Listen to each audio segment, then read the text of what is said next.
Hey Pete, this steroid nasal spray isn't working. It tastes awful. Have you got anything better for hay fever?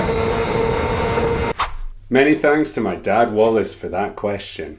So hay fever may be a minor ailment, but don't dismiss this as an over-the-counter problem. If it's managed poorly, the consequences can be very serious for your patients. Research papers have linked high pollen counts to poor performance in school exams, an increased risk of injuries on building sites, and even an increased risk of fatal road traffic accidents. So it's really important that we learn how to help our patients manage their hay fever better. Corticosteroid nasal sprays take about a week of regular use to kick in, but when they do, they're the most effective tool we have for managing hay fever.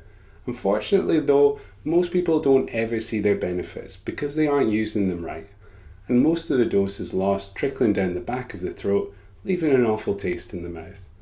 I'm not ashamed to include myself in this group. I've used these sprays since I was a child, and it took me over 20 years to realise I was doing it wrong. It's such a shame this, because not only can these sprays help with runny noses, they can also help with itchy eyes and blocked ears, and because they have a focused site of action, we avoid side effects elsewhere like drowsiness. The proper technique for using these sprays doesn't really feel natural, and it definitely needs to be taught. But because most healthcare professionals don't know how to use them themselves, this doesn't happen.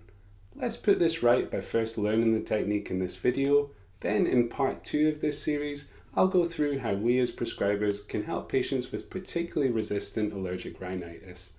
Let's get started. Before using the spray, review the manufacturer's leaflet to see how the device is prepared for use. Start by giving your nose a gentle blow into a soft tissue.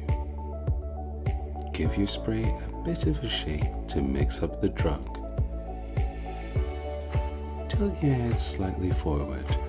Don't tilt your head back because this will encourage it to go down the throat instead. Put the spray into the nostril and angle it slightly towards the outside of the nose. There's a temptation to aim centrally with this.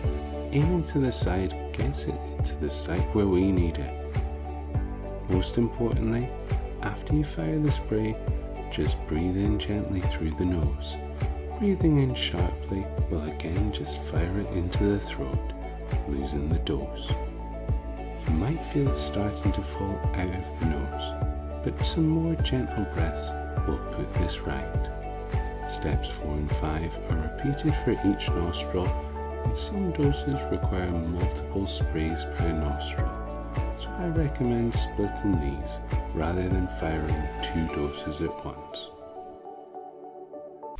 So it's genuinely as simple as that.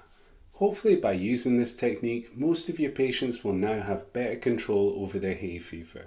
But a lot of your patients might require other treatments. So the first we turn to are over-the-counter ones like antihistamines or eye drops. But sometimes, even with all these being used together, things just aren't working for them. And that's where we might need to step in and prescribe some treatments for them. So tune in for part 2 where we'll discuss this in more detail. See you next time.